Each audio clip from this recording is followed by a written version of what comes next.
And hey everyone, and welcome to the first real week here in post-communist transitions in Eastern Europe and Central Asia. This is going to be a great lecture which will form, I guess, the overarching theme for the week on Central Europe and the following week on the Balkans. And while I had assigned two chapters in Milada Vachudova's book, Europe Undivided, Democracy, Leverage, and Integration After Communism, I want these two chapters, the one on passive and the other one on active leverage, to serve as a theme for what we will look at in the first half of class for countries within the European continental structure that either are in the European Union now or have a clear roadmap for getting in.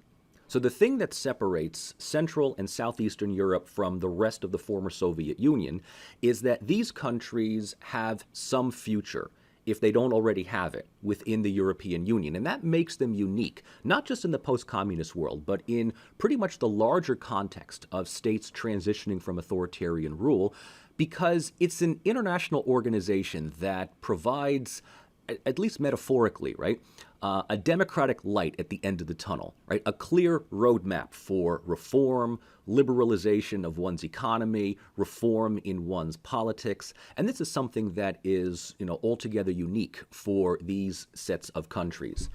For better or for worse, the European Union has been a major external actor in influencing, shaping, coercing a number of countries that you see before you into some kind of collective democratic future. And, for this lecture, let's start out in Berlin. Right? Better yet, let's start out in the soon-to-be former East Berlin. Right? Think of it as the first work day in January of 1990. The realities of what need to be done are now before us. So I want to take this lecture and just kind of situate ourselves in really the most important city of the recently emerging communist world as not only the future of Germany, but as a magnet for the European Union extending its membership to a number of these countries. And then from there, we're going to get more specific in Central Europe. So we will get into our Trabants, and we're going to be a little weird. Instead of everybody in their little clunky Trabis trying to drive west looking for work, we're the hopeless academics. We're going to be kind of doing a little scenic tour of the recently opened communist bloc.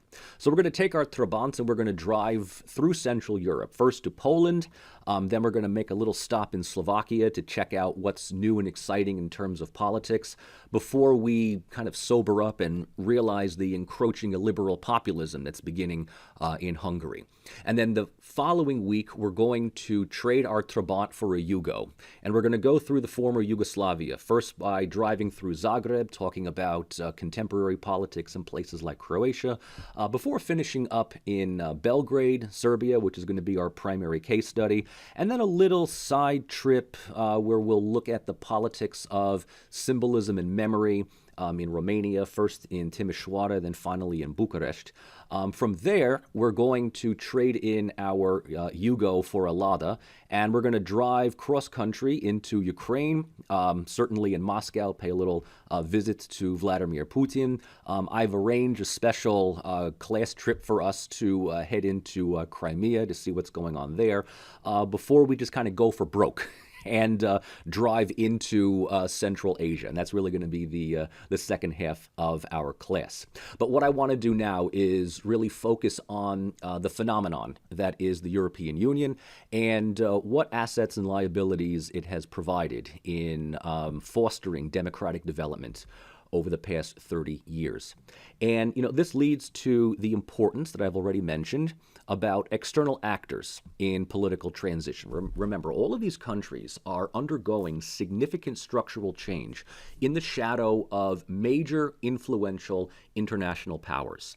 And for the purposes of this class, really, the first half is the European Union. The second half is a reemergent Russia, with China kind of making definitely some inroads when we get to Central Asia. But regardless of what the international actor is, the general understanding is that external actors, exogenous forces, neighborhood effects, whatever it is you want to call it, possess the ability to influence, shape, and direct internal development towards desired ends through both passive and coercive diplomacy.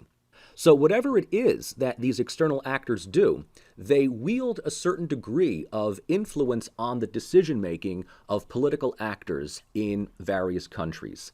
And, if nothing else, they also serve as a focal point of direction and purpose for states to transition towards, right, but also away from.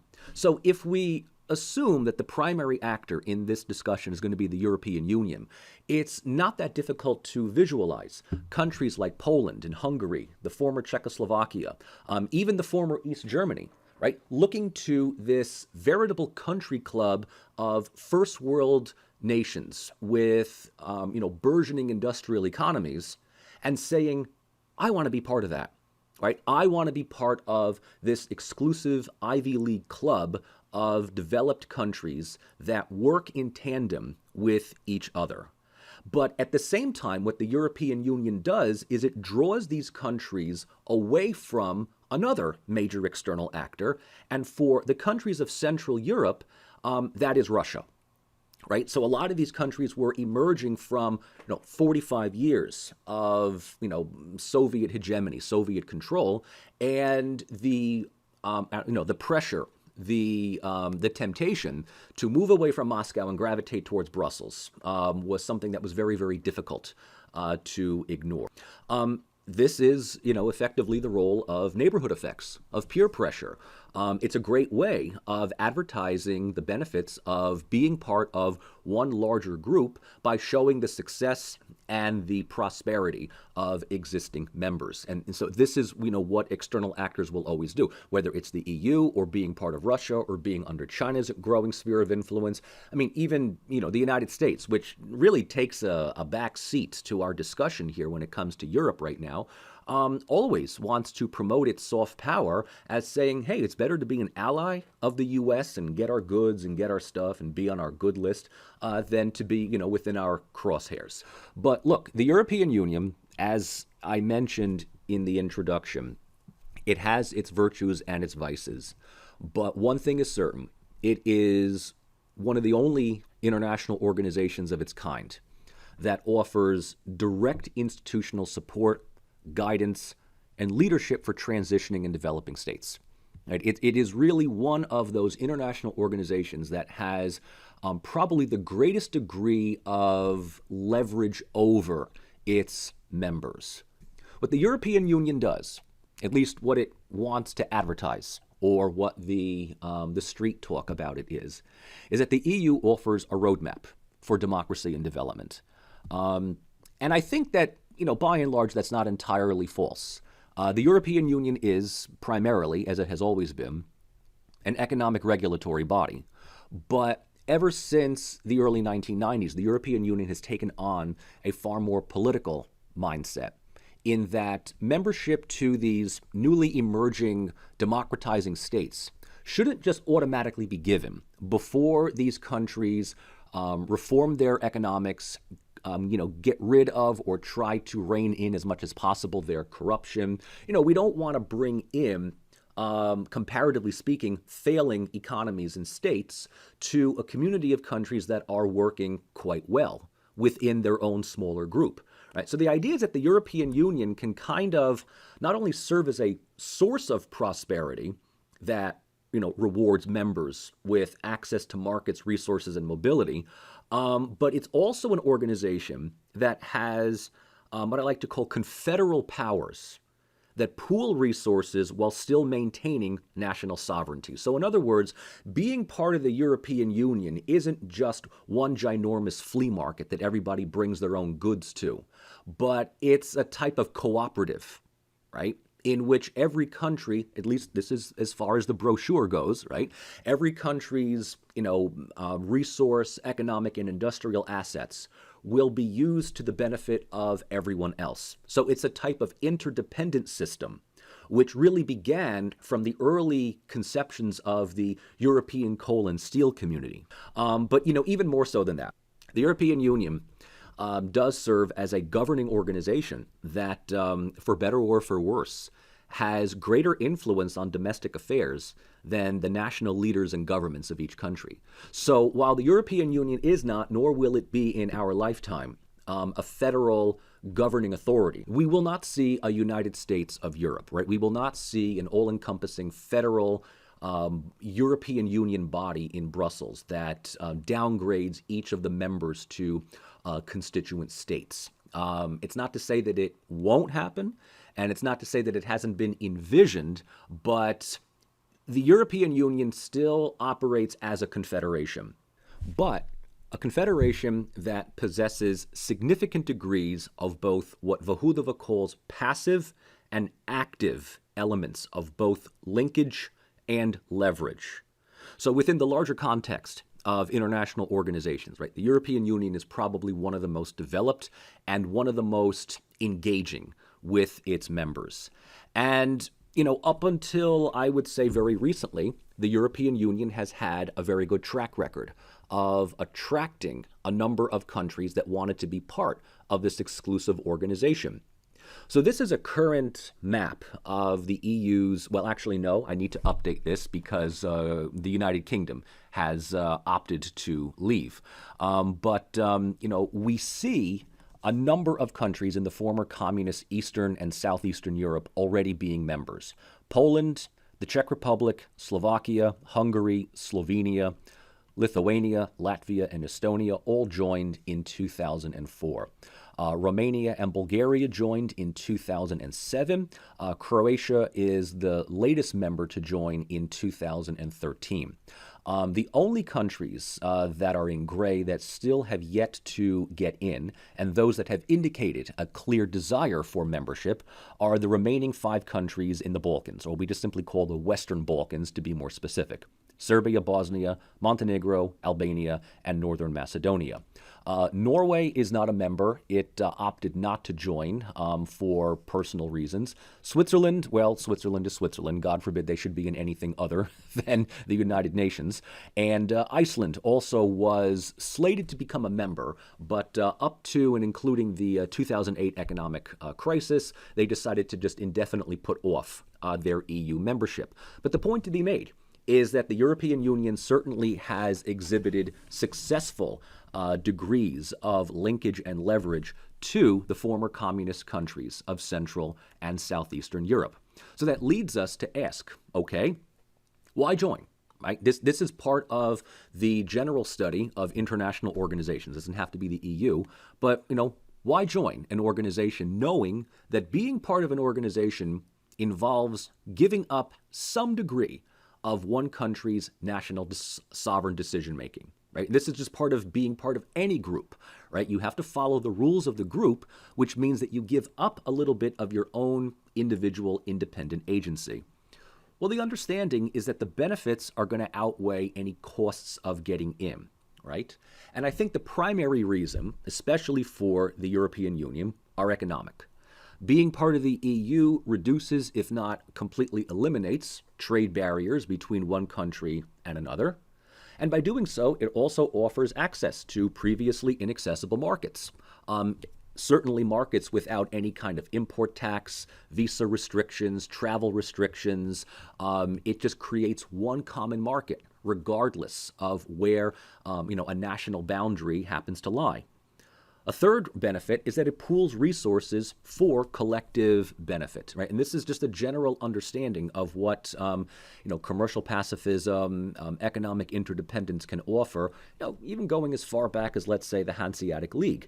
One gets access to goods and materials that they previously just did not have, or was increasingly difficult to get.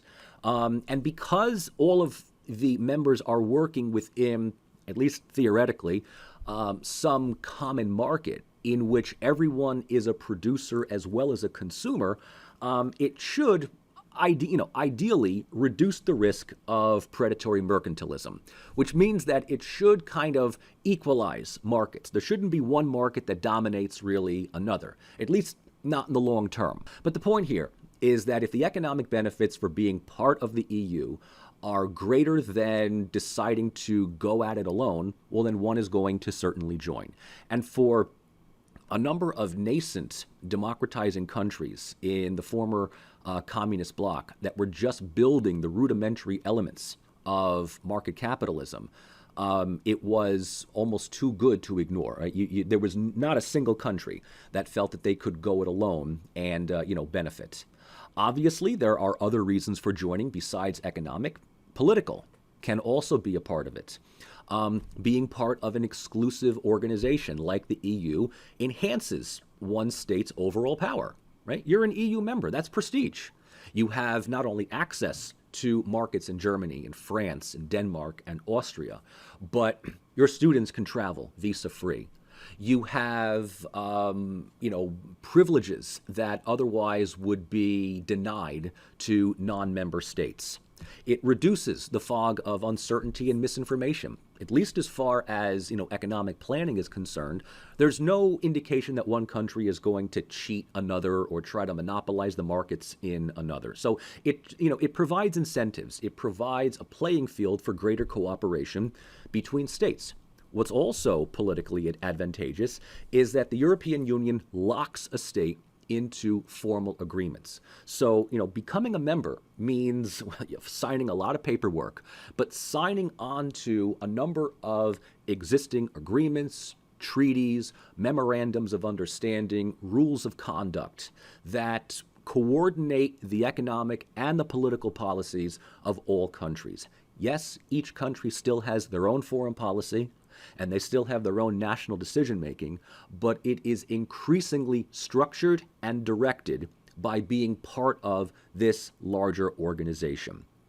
And, just from a materialistic point of view, by gaining access to lucrative markets and working with stronger economies visa-free, one could even look at this as an emerging member and say that, self-interested goals of development, prosperity, modernization has been attained at, low costs.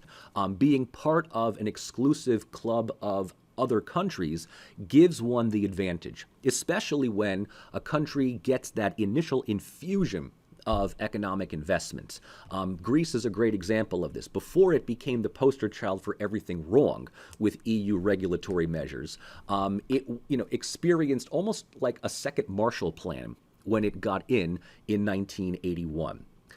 What's even more so for countries of Central and Southeastern Europe, but particularly Central Europe at the time, was the European Union acts as an informal system of alliance against a common threat. And that big threat was Russia. To a lesser extent, it was even Germany.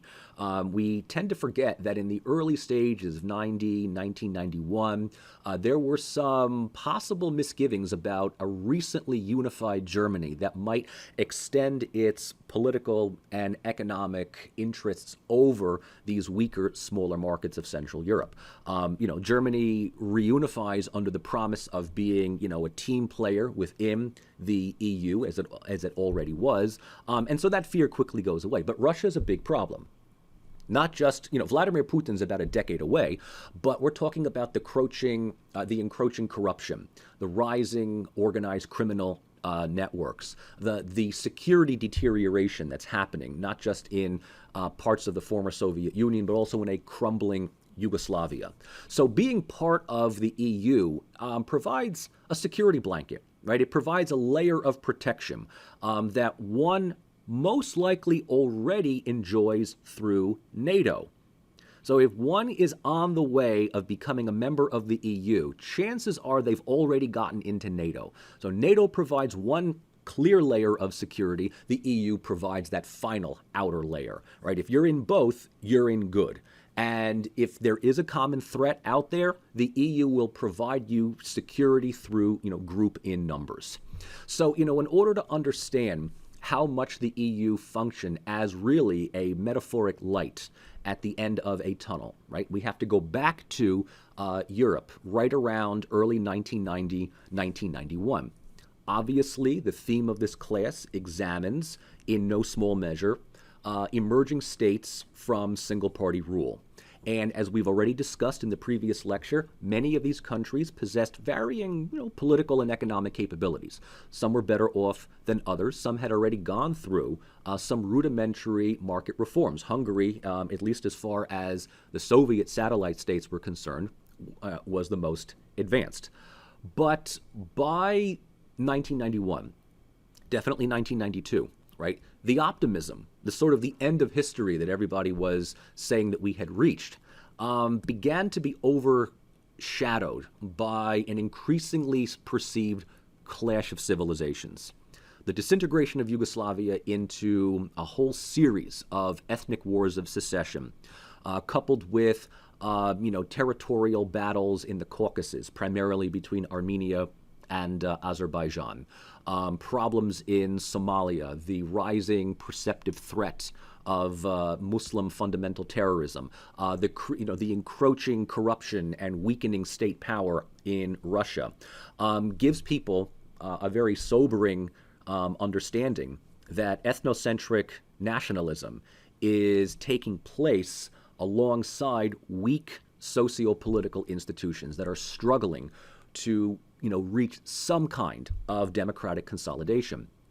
And it's not lost on a number of policymakers and even some academics that Eastern Europe is emerging into something like interwar Europe 2.0, right? Memories of Europe in the 1920s, the 1930s were still kind of vivid, with this idea that these countries are kind of adrift.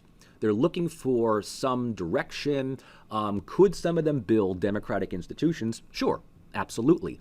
But with the external influences coming out of Moscow and a recently unified Germany, a sense of where the United States is going to go, should we pack up and leave because we, won the Cold War, a lot of these nascent economies were extremely vulnerable, especially in a free market environment. So even if we discount all of that other stuff and we assume very much so that the specter of free market capitalism is simply going to rush towards an entire region that had been closed off to the market for 45 years. It's not that difficult to envision a number of corporations in the West just colonizing vast parts of the former communist bloc. And without any kind of political fail-safe to move this type of modernization within a democratic structure, it was highly likely that economic development, in the absence of any kind of political stability, would lead to, what we see in Russia at the time, right? It would just lead to oligarchism, high degrees of corruption, and rampant organized criminal networks. So the security dilemma was pretty high. Like I said, Monday morning, 8 o'clock, right after New Year's, we realize, the realities of what we have to face. So it didn't take long for officials within the then European community, that's what the EU was called beforehand, to take it upon themselves to provide some kind of guidance. And offering membership in the EU would mark a sense of democratic accomplishment. Right? That would be the thing. The understanding was the EU will expand and offer membership to these newly emerging post-authoritarian states. Now that's all fine and good, right? And we can, raise our glasses to the EU being progressive and forward-thinking. The dilemma, on the other hand, was while this answered the political issue, it raised a lot of potential problems for the economics. And that was, does the European community, soon to become European Union, just offer membership to all of them all at once, right? And this was one idea that just came up. Just offer it to everyone, from Poland all the way down to Albania. And we'll worry about the economic consequences later on. Or do we keep them at a distance, right? Do we tell them, yes, membership is no longer a matter of if but when, but that when is whenever you, individual state, want to go through the process of reform, modernization, and development to a degree where you can get in. So the understanding here meant that the better thing to do would be to offer membership in tiers, and to say that these countries are now given the opportunity of working at least on the outside with the EU, at least with their fellow recruiting officers or whatever it was, but making the necessary steps towards democratic development that would make them eligible for membership in, a few years, if not, a decade. And here is where we begin to see the emerging elements of leverage, right? This understanding that the EU will take it upon itself to eventually incorporate all these countries rather than risk having them go adrift. Now, the understanding also was the sooner that these countries make the reforms and go through the necessary and oftentimes painful steps to make those reforms, the faster they get into the EU. The faster you get in, the faster and quicker you're part of the first world, right? The gated country club. The longer you stall, the more likely you will go politically adrift. But that is something that the EU is willing to use as, sort of a bargaining chip. And it was clear very early on, I would say as early as 1992, that some states were looked at more favorably than others. And that was just simply because some of these states already were in a better position emerging from single-party authoritarian rule than others, right? Hence the differences in authoritarian character. Remember, we talked about this last time. So Poland, Hungary, the Czech Republic, and Slovenia, these are kind of like the big four. These are the ones that were, when it was envisioned to expand the EU to the former communist world, these four countries were almost always envisioned, right? And I say Slovenia before Slovakia, right? The one former Yugoslav republic that just kind of got it right. But Slovakia is not that far behind, right? Just making up the second tier, I would call the waitlisted, candidate countries would be Slovakia, Romania, and Bulgaria. From here, we might draw a line, because the EU might think of itself as not bringing them all in at once, but maybe in two gulps. The first group would be Poland through Bulgaria. These countries seem to have been at least the most structurally stable and the most easy to work with in making these reforms. Less so for everyone else in the former Yugoslavia and Albania. And that was because Croatia, Serbia, and Bosnia were fighting, ethnic wars of secession. Macedonia and Albania were seen as too peripheral. I mean, there's lots of reasons behind it, but Macedonia and Albania, Macedonia does largely escape the conflicts of the 1990s, and Albania also just, transitions, but the nature of authoritarianism in Albania was much greater than that of Poland at all. So the understanding was that the EU was going to be offering membership to the more advanced countries first, and then once that shows residual results, then we'll look to, by that point, hopefully the war will have ended in Yugoslavia, and we can also consider Macedonia and Albania. But it was already clear off the bat that we were not going to let them all in at once, and that it was effectively ranked choice membership. Okay? And the way in which these choices were designed has a lot to do with what was emerging as the reigning international political theory of its time, and that is neoliberalism. I'm sure you all know of this term. I'm sure that you've heard of it. It is certainly not as popular as it once was in the early 1990s. But again, for better or for worse, be that as it may, neoliberalism as an economic approach, as an assumption of free market fundamentalism as the sinecure for all of one's political, social, and cultural problems was what was prescribed for Eastern Europe. And, Western governments, with the United States and the UK leading the charge, offered what is really, in retrospect, swift and uncompromising adoption of private ownership and free market capitalism. This was the belief at the time, that the triumph of capitalism, not democracy, won the Cold War. Remember, I said in the previous lecture, It was Adam Smith and David Ricardo, and to a lesser extent, I really hate giving him it at all credit, Milton Friedman, that beat out Karl Marx, right? And so in this regard, market-based solutions would be the primary and largely only set of policies to addressing socio-political problems. And, it's something that works, well, at least is, thought of in the United States, right? Gentrification, right? Urban blight, gentrified. Dilapidated neighborhood, urban renewal, right? Throw money at the problem, the market will eventually solve things. It is a form of economic Darwinism. It's a form of adapt or die. And that's why I also assigned in the first week of this class one of the most important articles, I think, written in the last 30 years, published in The Economist. And that was Jeffrey Sachs's article, literally titled, "What is to be Done?" So you want to talk about the sobering realities of the first workday after New Year's 1990. This article was published, if I'm not mistaken, January 3rd, 1990, like the first day back. So we're still coming off the high from partying with Hasselhoff.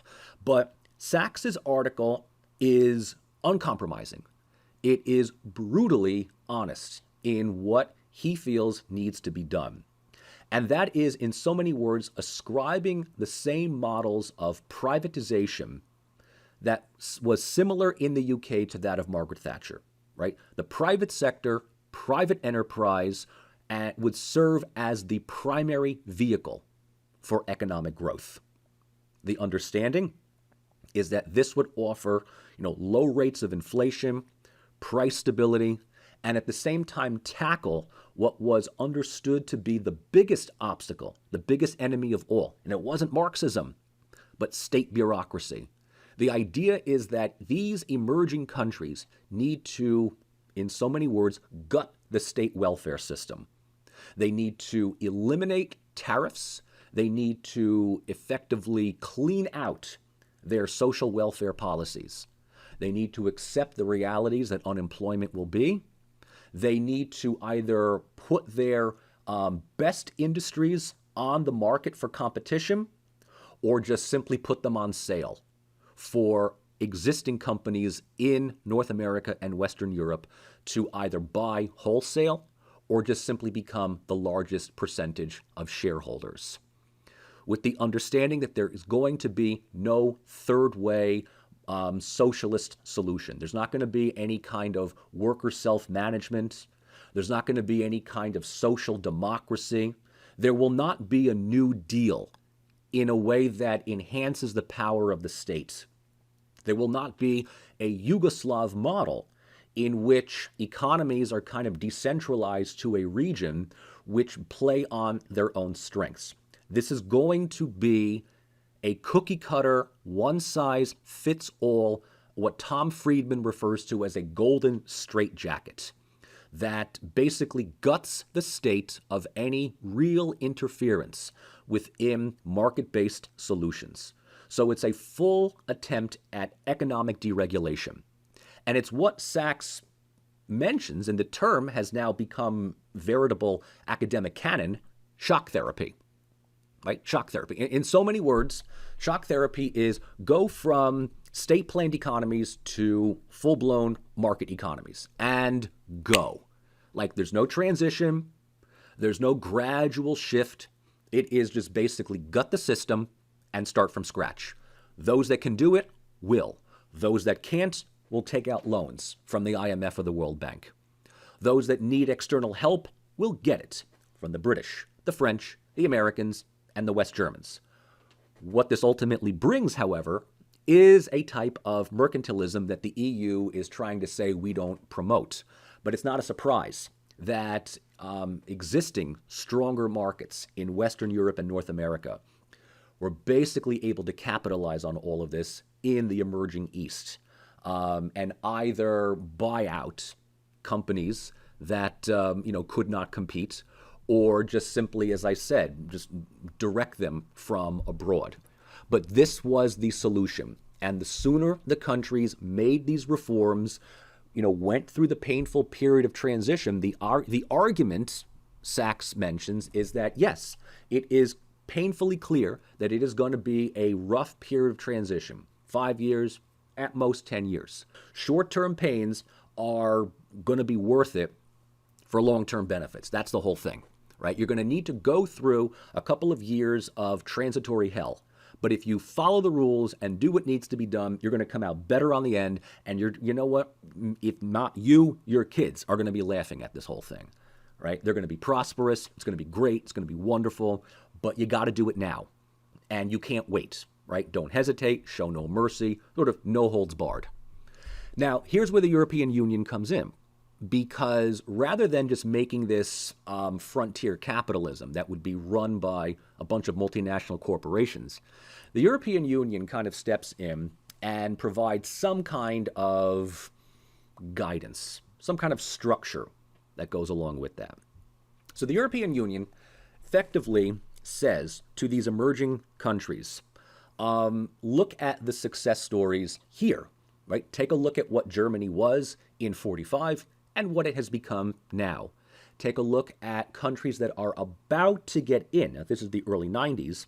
Membership was offered in 1995 to Austria, Sweden, and Finland. So these are the ones that are on the brochure at the moment, being billed as the countries that are going through the necessary transitions, and look at how good they are right now.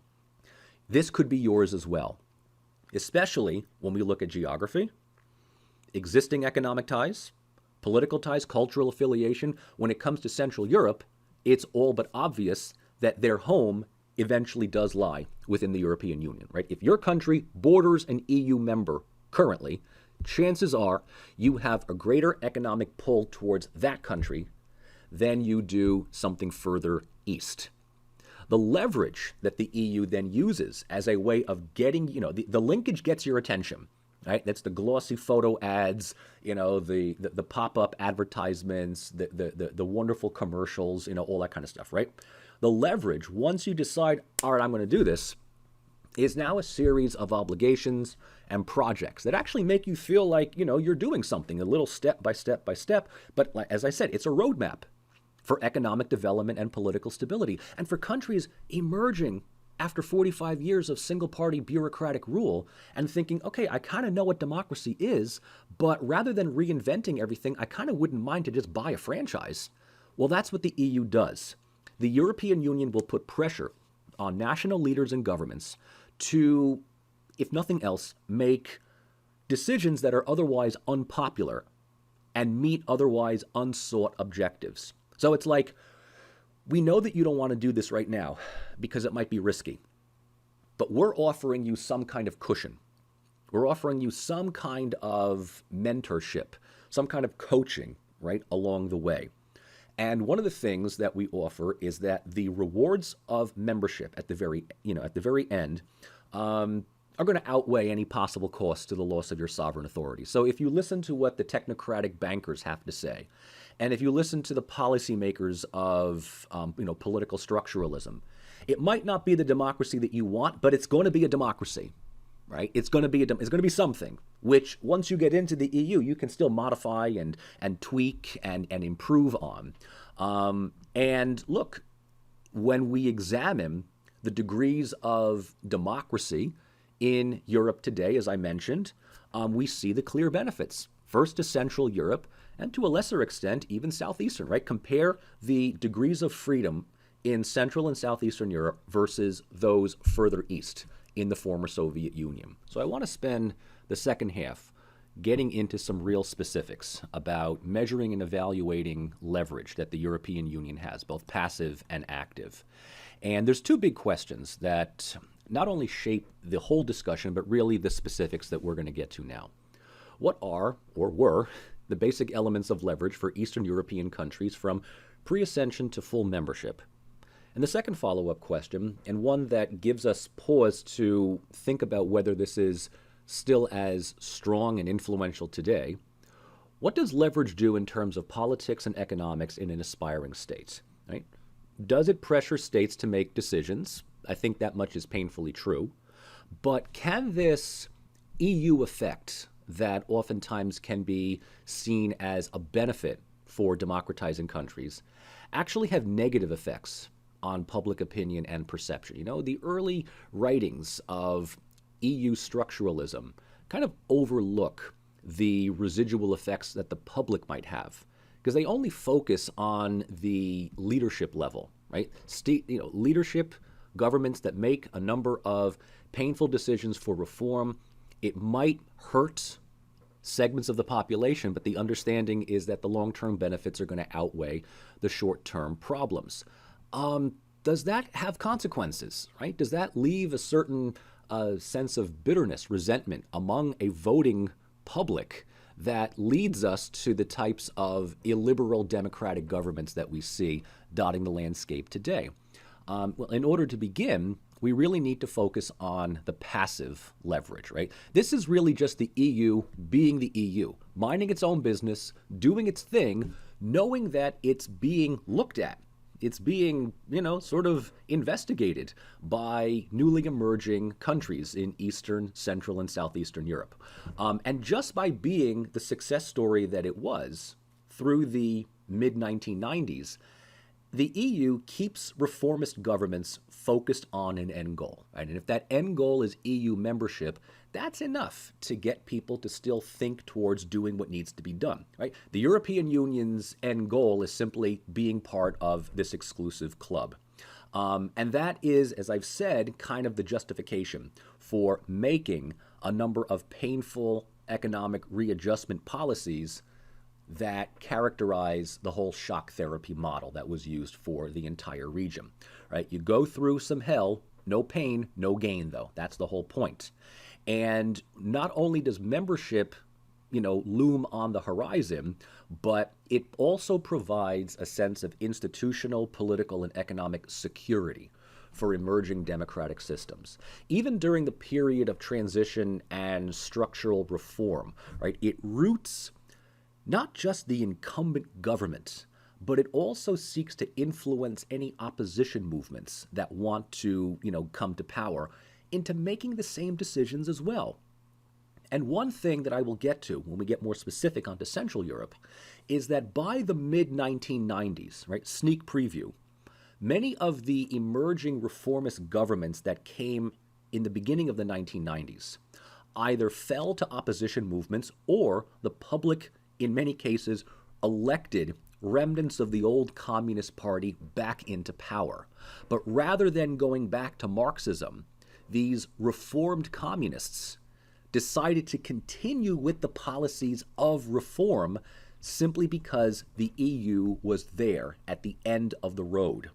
And if that happens, it shows you that security is something that many of these states, and more specifically, their political leadership, wants. And finally, passive leverage just offers, additional institutional rewards for already planned national agendas. In other words, if you decide to take the plunge and you want to orient your country towards eventual EU membership, the EU will sit there and just kind of, be that attractive magnet for your policies to gravitate towards. But the EU will take notice, and it will provide some kind of, incentives along the way, like little rewards to show that you've reached a benchmark, as opposed to just rewarding you, all the way at the end. So what exactly then do we mean by passive leverage? Well, I've already gone through some of the specifics here, but it's worth repeating and getting maybe a little bit more detailed. The political benefits are protection of all EU rules and having a voice in EU decision making. So for Poland or the Czech Republic or Romania, the idea of being in the EU isn't just being part of an exclusive club of alpha countries that you're just mooching off of, but you get to be part of those alpha countries. You will become an alpha country. Right? Poland today is really no longer considered to be an emerging country. It is a decision maker within the European Union. So you get to not only be a member, but you also get to be on their board of trustees. You get to benefit as a shareholder. As far as the economic benefits, this one is probably the easiest and the most clear to everyone, right? First of all, your country gets access to the EU market as well as the budget. even more so. A great example was given to Eastern Europe with Greece. When Greece joins in 1981, immediately the country enjoys an infusion of economic investments, of loans, of all sorts. Just the money just comes pouring into Greece to build up its, by itself, relatively stable and good economic structure, but in comparison to the rest of the EU, Greece was still very rural and agricultural.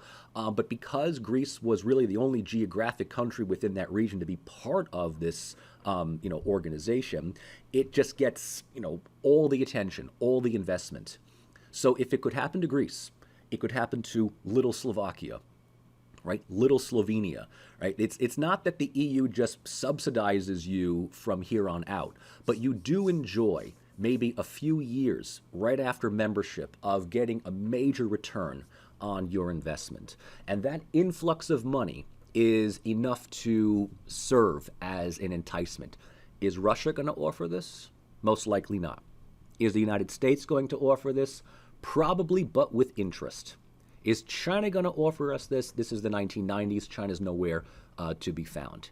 So the point here is simply by advertising the EU for what it already is and what it has already done for its members, it just simply shows that the benefits of being a member are weighed against the reality and the possibility of remaining outside of this organization. The EU will never say this, but one can make the comparison between those that are in and those that aren't. The costs of exclusion are, it's not political isolation, it's not economic depression, but the residual results are still there, right? Those that are in this organization seem to just be doing a hell of a lot better than those that are not. And that really goes for, those countries of the former communist bloc that have yet to make those structural decisions to transform their economy towards the EU. So one looks at Poland or the Czech Republic or Hungary, and we juxtapose that with, let's say, Belarus or Ukraine or Macedonia for that matter. And it's already clear by the mid-90s that some countries are doing a lot better than others. Not only that, but the European Union treats non-members a little bit different than they do members of their own. Although I should say there's two big exceptions to that rule. There's Norway and there's Switzerland, right? Norway and Switzerland are not in the EU for their own personal reasons. But I'll tell you this much. If Norway was to contact Brussels today and say, we thought about this, we really want to get in, I guarantee you Brussels would offer them a spot. They would offer them membership by Friday. Right? And I'm recording this on a Wednesday, okay? It's like if Norway decided, we want to get in, they're like, cool, we have a spot already for you, you're in. If Switzerland wanted to get into the European Union right now, they'd be in by dinner time. Right? There's no question about that. But you're Eastern Europe.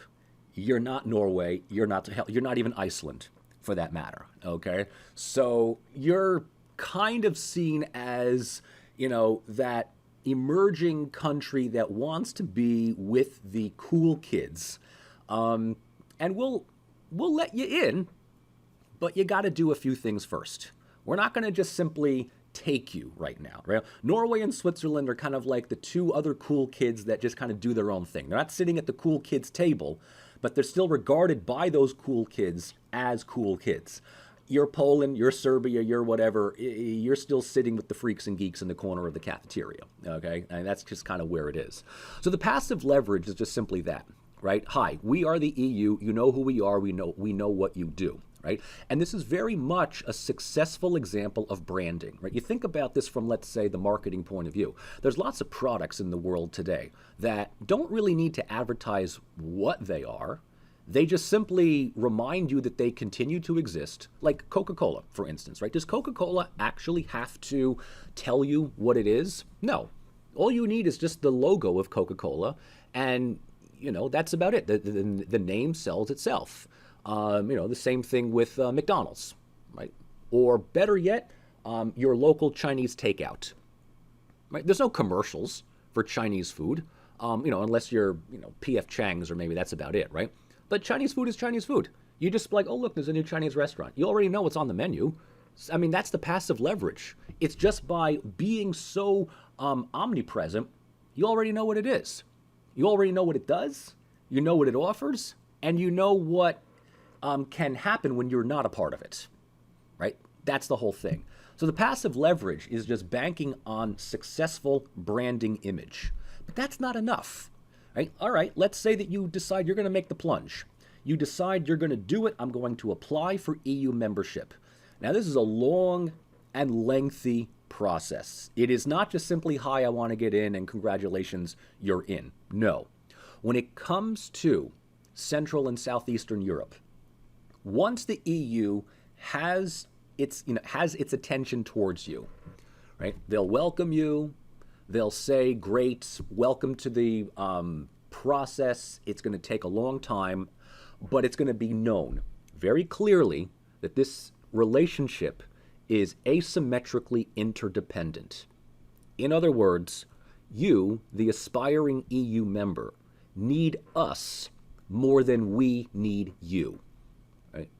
The European Union could have stopped after 1995 with Austria, Sweden, and Finland, or it could have expanded one more time to include Malta and Cyprus or whatever, and been like, we're fine. We're good. We're doing you guys, Eastern Europe, a favor, right? We know that your economies are comparatively weaker. We know that your workers will work for cheaper. We know that you've got a lot of issues to reform and modernize and whatever. And yeah, we'll be there for you, but please understand that you will be coming into this association more as a supplicant than just an applicant. You're more of someone that's going to need our money. You're going to be less of a contributor, right? We might look at your geography and say, oh, look, Croatia, isn't that awesome? The Dalmatian coast. But that's it. Or Serbia, hey, Belgrade on a major road network of transit. But that's it, right? So the point here to be made is that you're trying to get into an organization that's doing pretty well. It's like if you decide you're going to apply to Harvard or Yale or Princeton or something like that, right? They're going to be like, yeah, I know you want to apply here because we're Harvard, Yale, or Princeton. We can do just fine without you. We'd like to have you, but please understand that you're going to, enjoy this association a hell of a lot more than we are. All right, once that's done, congratulations, here comes the paperwork. And that really means two things, and this is the long bureaucratic structural process. Aspiring countries in the former communist bloc need to meet two things, the Copenhagen criteria and the Aquis Communitaire. We'll get to both of those in more detail in a couple of minutes. But the process, which can oftentimes take years, sometimes about a decade or so, is based on the principles of meritocracy, which means that there's no real timetable. There's no deadline for you to get in. It really is how fast you want to do this, right? It's, it's one of those, franchise businesses or, start your own sales company business. You might apply for a job and you ask what the salary is, and they'll tell you the salary is whatever it is that you want to make. You want to make six figures, work for six figures. You want to make only 30,000, work for 30,000, right? It's however much you put in. So the same thing with meeting the active leverage of the EU. The faster that you meet the reforms, the faster that you meet the requirements of all the chapters that need to be addressed, the quicker that you'll get in. Right? So, you go through, the draconian measures of shock therapy at the expense of, liquidating the poor, and you'll get in. You drag your feet, you hesitate on making a number of painful economic decisions. It's not that you're going to ever lose your application. It's just that others are going to get in faster than you. And, at some point, the benefits of membership are no longer going to be as great as they otherwise would be. So it's really your decision, insert Eastern European country, on how fast you want to do this. So what needs to be met? The first thing is the Copenhagen criteria, which is a brand new set of policies that was given towards, specifically, the emerging single-party authoritarian states. Right? This was not something that the original members had to, really abide by. But this is really the political element of the EU, is a way of ensuring that any new members are going to be at least some minimal requirement meeting of liberal democracy. Okay, so we need to see, right? The EU needs to see discernible evidence that the rule of law, human rights, protection of minorities are, in full force. Especially this last one, protection of minorities. This is something that Western European countries never really had to worry about. So a lot of the criteria might have been seen as a way of stalling membership, but also as a way of dealing with a lot of the fallouts from political, economic, and cultural formlessness that dotted much of the Eastern European landscape. The second thing that needs to be visible is the existence of a functioning market economy. Right? So here is the whole shock therapy model, and that, of course, includes one's capacity to function on the open market. So, reduced tariffs, low taxes. Unions can certainly still be there, but they can't be, as actively obstinate as those angry French farmers every so often do, right? We don't want to see striking workers like we do in Italy or France or Spain, right? We can't do anything about those, but we don't want any of that nonsense coming out of Eastern Europe. Not only that, but there needs to be a clear obligation to fulfill all requirements for membership. And at this point, that means full adherence to political, economic, and equally monetary union. So there might be that country that looks at all of this and says, hey, wait a minute, what about Denmark, which has its own currency? Hey, what about the UK, which totally rejected not only the concept of the euro, but still has its own independent autonomous currency, the pound sterling, right? They kind of get a little line item veto here or there. Can we get that? And the Copenhagen criteria basically is like, look, before you start thinking that you're as awesome as the UK or Denmark, you're not. Okay? So there's no opt-out policies. This is a take it or leave it, all expense paid, sort of a golden straitjacket, cookie cutter type of thing, right? You go hard or you go home. If you choose not to follow certain things, again, it's not going to derail your membership. It's just simply going to delay it. Okay? Now, what do we need to do in order to meet all of these requirements? Ladies and gentlemen, I introduce you to the Aquis Communitaire, which is, in very facetious ways of looking at it, your EU user manual once the stabilization and association agreement has been ratified. Right? So there's multiple steps that you need to do in order to get further and further towards membership. As many of you may know, the first thing that you have to do is be approved through what's called the Stabilization and Association Agreement, the SAA ratification. If you apply for SAA and you get it, congratulations, guess what you win? You win the privilege to now formally become a member of the EU. Okay? So once you pass SAA, then you get a ginormous package at your proverbial front door. And that is the Aquis Communitaire. It's the instruction manual. And trust me, this ain't no IKEA set of pictures. This is basically an 80,000 plus page list of technical requirements, obligations, and targets. I don't know if anybody ever reads everything, but if you think about the EU being the most pervasive bureaucratic empire in human existence, it's not a surprise that your instruction manual for getting in is going to be at least 80,000 pages. And this relates to every possible thing you could think about. Beyond just the rudimentary political and economic reforms, we're talking about agriculture, we're talking about environment, we're talking about voting rights, we're talking about traffic laws, we're talking about railway harmonization, we're talking about, you name it, okay, it's there. Your country is going to be part of not just a common market, but it's going to be part of a common regulatory body. What you need to do in order to regulate yourself is largely determined by what state of affairs your country is when it's applying. So if it's Slovenia or the Czech Republic or Hungary, well, that's one thing, right? You might look through these 80,000 pages and check off a lot of, oh, got that. But if you're Albania or Moldova or, whatever, it's like you got some work to do. You have a lot of work to do. But the Acquis Communitaire really functions as the final and the longest phase of political and economic optimization before full membership, right? So these are all of your chapters that you need to meet, and you are subject to a number of regular reports. They could be, semi-annual, annual, but, however way that it is, right? But you're under an audit.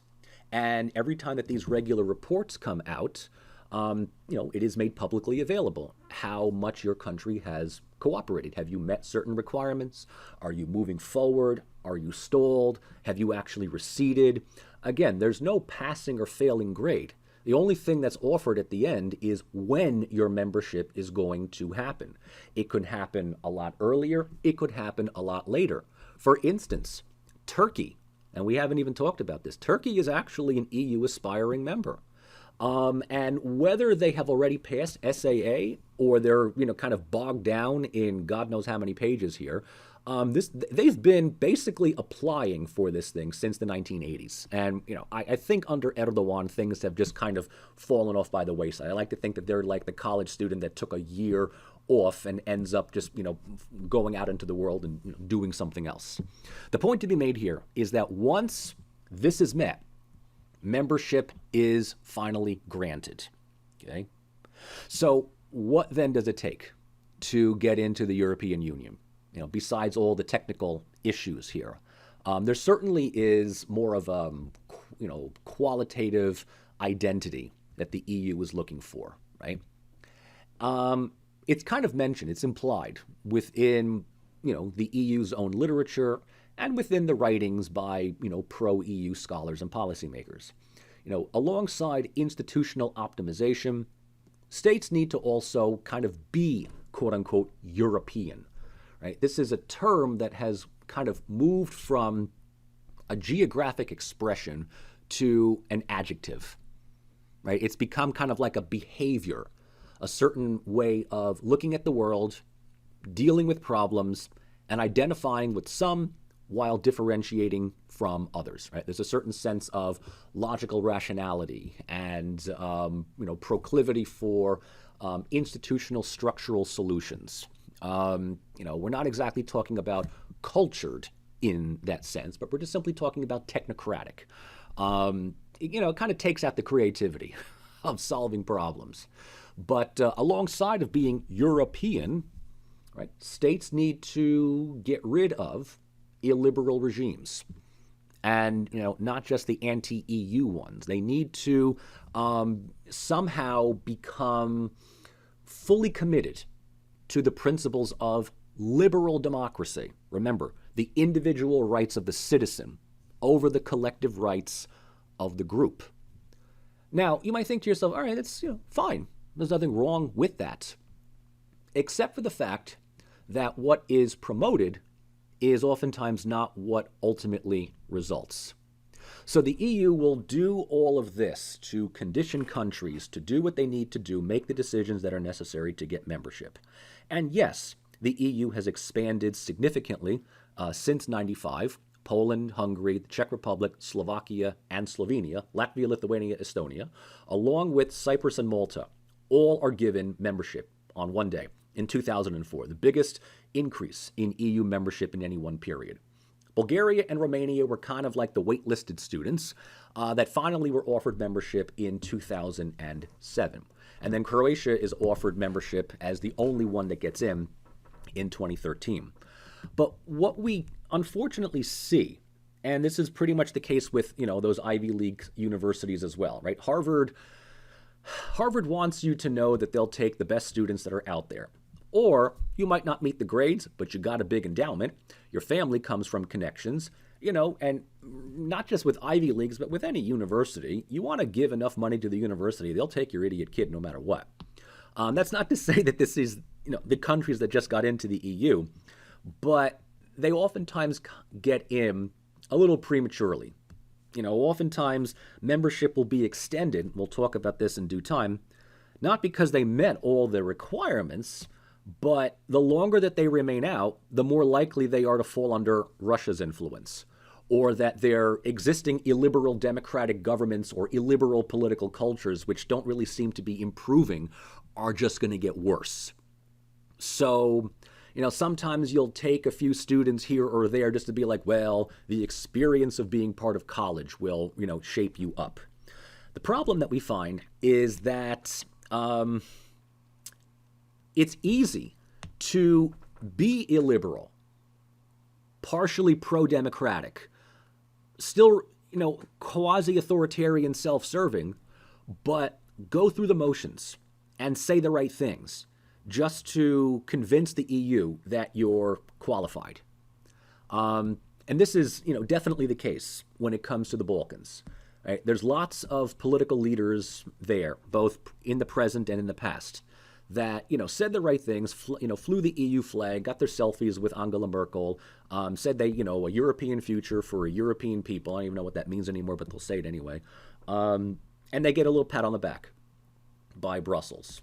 Whereas at home, they're seen as, power-hungry individuals, but they're practicing pro-European tactics.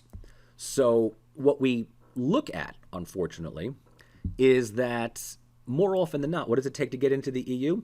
Well, one that harmonizes one's economic and foreign policies to be in line with Brussels.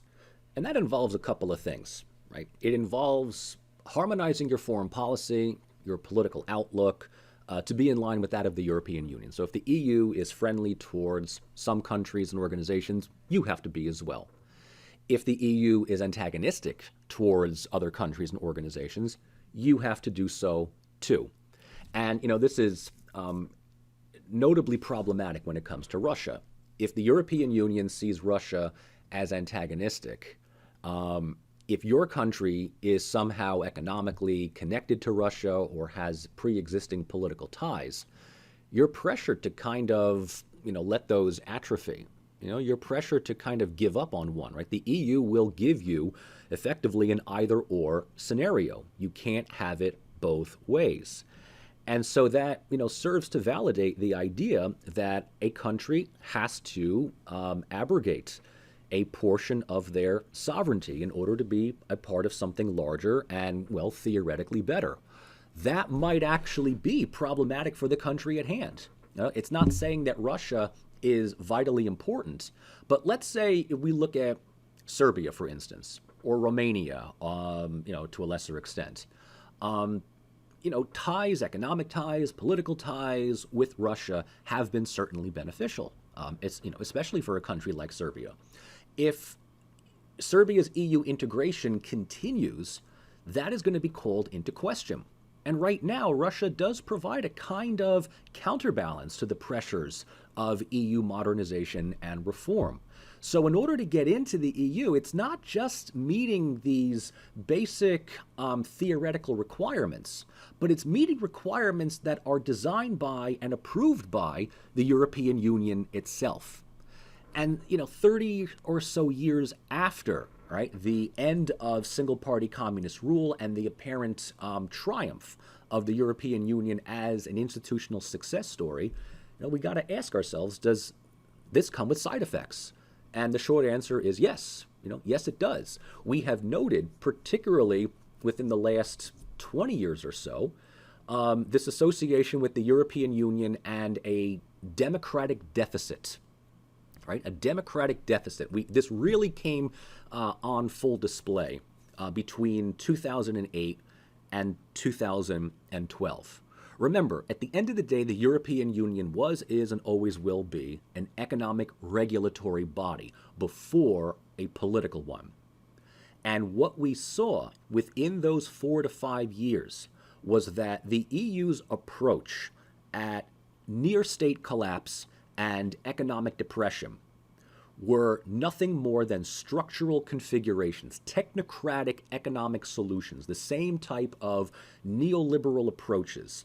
Instead of throwing money at the problem, the answer was austerity, right? Cutting state funds, cutting spending, cutting budgets, allowing things to just die on the vine in order to balance one's budget, right? So it's like one of the worst forms of diet. You can think about it. How do I lose weight? Well, you could eat different, you could exercise, you could change your lifestyle patterns, or you could just simply starve yourself. You can go without food for 2 or 3 days. Will you lose weight? Yes, you will. Will you feel better? Most likely not. So the democratic deficit is that structural configurations will overshadow and ignore unique socioeconomic problems of each state. So for a country that might have pre-existing economic ties to certain non-European countries that are beneficial, and the EU says, nope, you can't do that. You got to realign everything to work within the EU.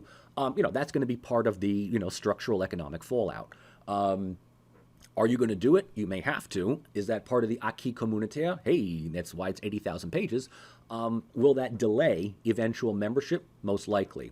But what we see is that economic solvency is unfortunately used as a measuring stick to gauge democratic development, right? And that is unfortunately the effect of what neoliberalism is, right? How democratic is your country? Hey, I got a better question for that.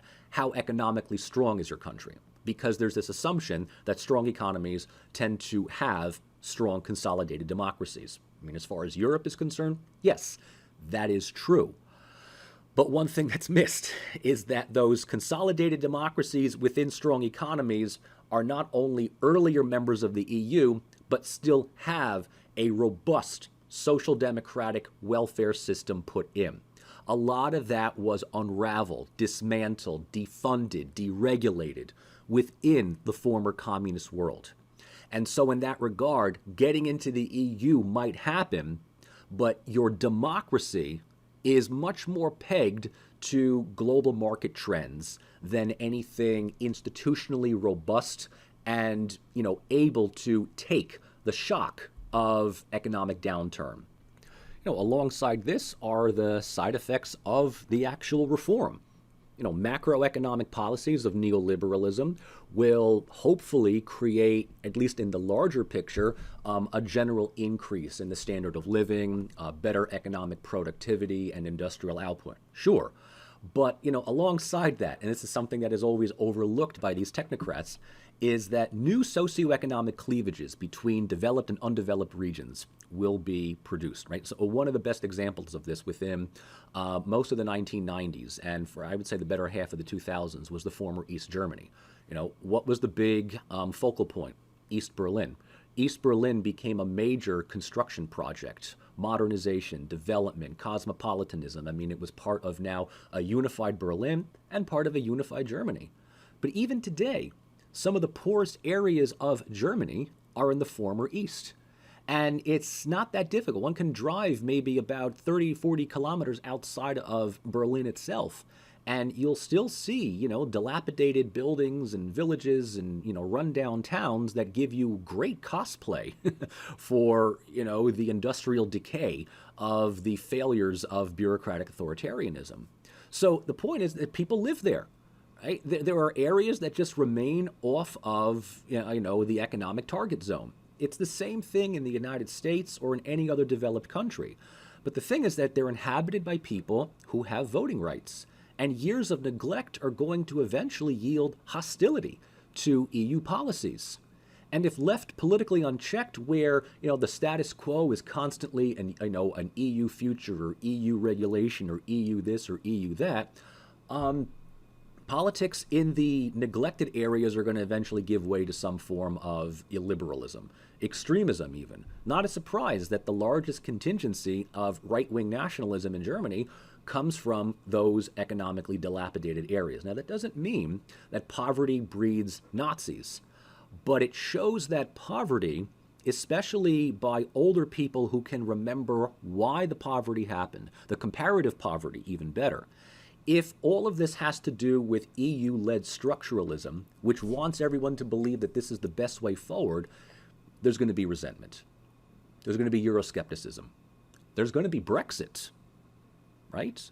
There's going to be movements that either want to limit the effects of the European Union or bring the country out altogether. And that is because as long as the European Union is not a federal government, the organization remains largely unelected and unaccountable. Now, you can read textbooks about the EU and they'll tell you, oh, this department here is led by people that are directly elected by the people, and that group over there is elected and appointed by this. The people that run the EU, right? We're talking about the Commission, talking about effectively a group of unassailable technocratic bureaucrats, right? They are not elected. They are not held accountable. They're appointed by fellow elites. Right? You can point to the European Parliament. Oh, the largest representative body in the democratic world. Yes, it is.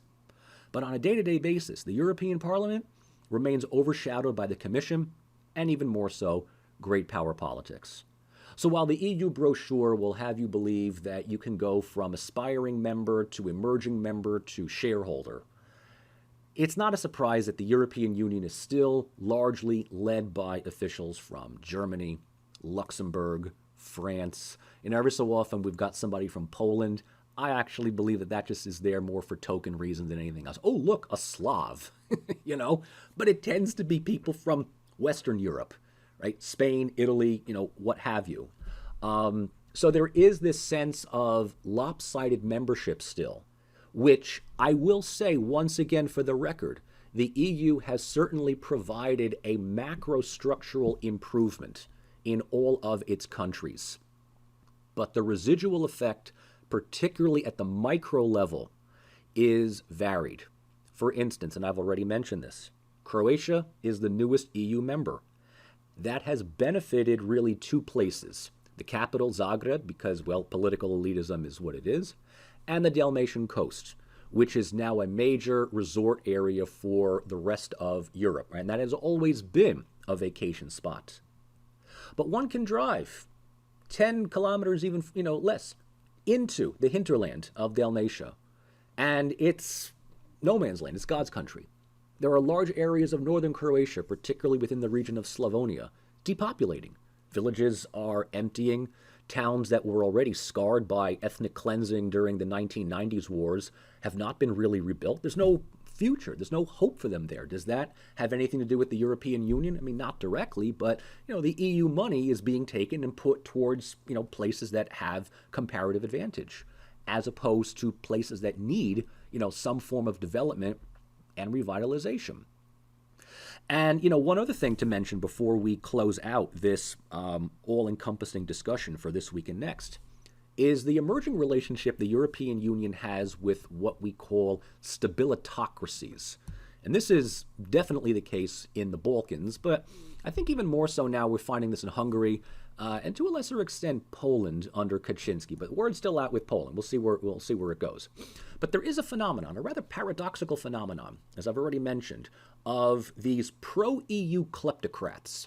You know, they're corrupt, they're power brokers, they're basically political warlords at home, but they solidify their image on the international stage by saying all the right things about the European Union, right? So they're integrationist abroad and they're political entrenchists at home. And if you can get international backing because the UK or France or Germany or the World Bank or the State Department, whatever, looks upon them as voices of stability, of leadership, of model political leaders, you'd be surprised what you can get away with at home. You know, if you've got effectively the blessing of the White House, that's the best security that you could ever ask for. So this type of, you know, back-patting for people who say the right things, especially if it's like the EU, yay, Russia, nay, you know, all kinds of stuff. This empowers a number of erstwhile demagogues, organized crime kingpins, and yes, even when it gets to the Balkans, war criminals, right? Even people that outside of U.S. support would effectively see the inside of a tribunal. And some of them are in tribunals right now. It's going to be interesting to see if there's a guilty verdict or not. So you can be absolute oligarchs, power-hungry sycophants. People hate you at home, but you've got the support from abroad you are effectively what's known as a stabilicrat, right? You can govern for the sake of stability, order, and law. And what this also shows us is that the European Union, beyond the colored brochure images and, great slogans that they offer, the EU offers political and economic alignment as more important than social democracy and minority rights. So, the EU just kind of appears to just be a little naive or clueless, kind of dictating policy and reforms from their lofty offices in Brussels without looking at the on-the-ground realities, not just within the Balkans, but within, other areas that are under transformation. So, if the EU kind of condones leadership like this, or supports political parties that, just say all the rhetorical right things, guess what? The EU acts to legitimize illiberal political structures. So, the sobering reality is that if you fly the EU flag, you abide by EU regulations, you make nice with Angela Merkel or whoever's the president of France, you say the right things, you distance yourself against Vladimir Putin, you offer to have a gay pride parade every so often for the sake of cosmopolitanism and diversity. The things you can get away with at home, the things you can get away with when it's domestic, right? You do all the right rhetorical stuff. This is all, performance politics. You're seen as a model country. And indirectly, the European Union doesn't really promote the type of liberal democracy that it wants, but the type of stabilitocratic leadership that it's more than willing to work with. So, by way of a conclusion, which really opens our discussion up to the specifics of Central Europe and then next week the Balkans, just some concluding points on leverage, especially when it comes to the European Union. Number one, passive and active leverage for EU membership serves to keep attention of transitioning states focused on an end goal, right? That much is certain. It also serves to kind of lock in commitments to political and economic reform. That is also certain as well. So when it comes to at least the more structural criteria for democratization, the EU is relatively successful, right? It provides a kind of guiding roadmap for countries in transition. But the leverage that the EU enjoys and likes to say that it has can atrophy over time. So whereas Vachudova's book was published in 2005, which means that she was doing most of her writing up to the big 2004 inclusion, means that 15 or so years later, the allure of the EU, and we're talking in the wake of the 08 to 12 economic crisis, is no longer as squeaky clean as it once was. Right? The enticements of the 90s have lessened somewhat. The EU can no longer, dangle that carrot in front of Serbia or Macedonia or others in the same way that it did beforehand. We note that countries that have tried to get in have engaged in stalled ascension processes. I've already mentioned Turkey being, we're not even going to get into Turkey, but there's not even an issue anymore. Serbia has technically been qualified to enter the EU for, I would say, at least the last 10 years.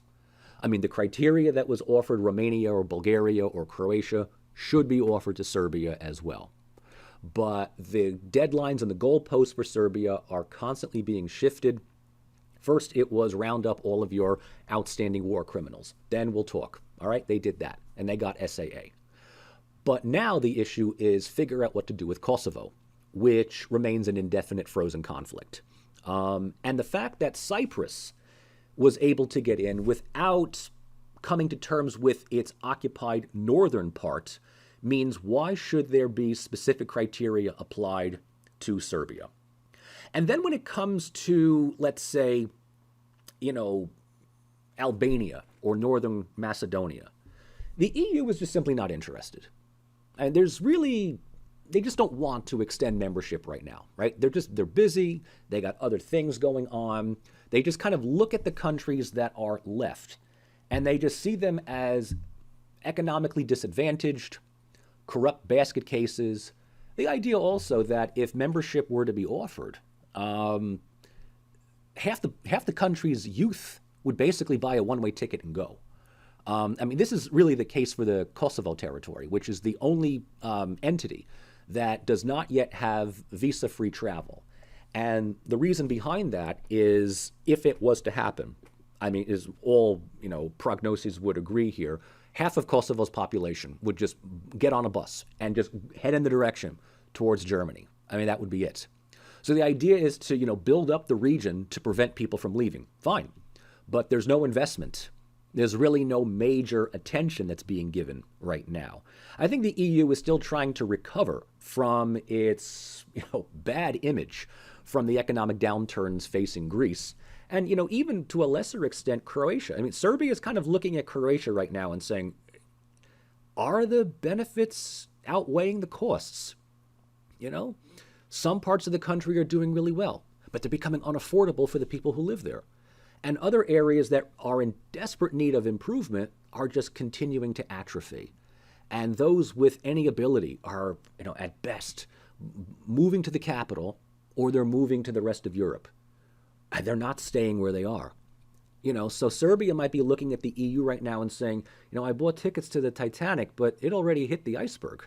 It's not sinking, but it ain't doing all that well right now. So leverage is still very much an important aspect of the EU, and it has certainly helped certain countries democratize better than others along the way. But I hope that this discussion, if nothing else, has kind of provided a more realistic assessment of the EU. It has its advantages, but it also has its weaknesses and its liabilities. And if problems within the Balkans among the non-EU countries are connected to strongmen political tactics, illiberal populism, and other elements, it's not because of the culture per se, as it has to do with responding to the structural configurations and conditions that the EU has been imposing. And the European Union is more than happy to work with people like Milo Djukanovic, Aleksandar Vučić, and others, right, who might be, much more of a power broker than a political actor. And if that's the case, then it doesn't really do much to build a quality of democracy within these countries. So this is something that I think is a great place to stop on, and we can look in greater detail within these areas region by region. So, as I said, keep this discussion as the overarching framework for what we cover for the rest of this week on Central Europe and what we're going to be covering next week in Southeastern. Okay? I will see you all in the next lecture on Central Europe. So please join me in that one. We're leaving Berlin. We're getting into our Trabis. Let's take a look at some countries. I'll see you soon.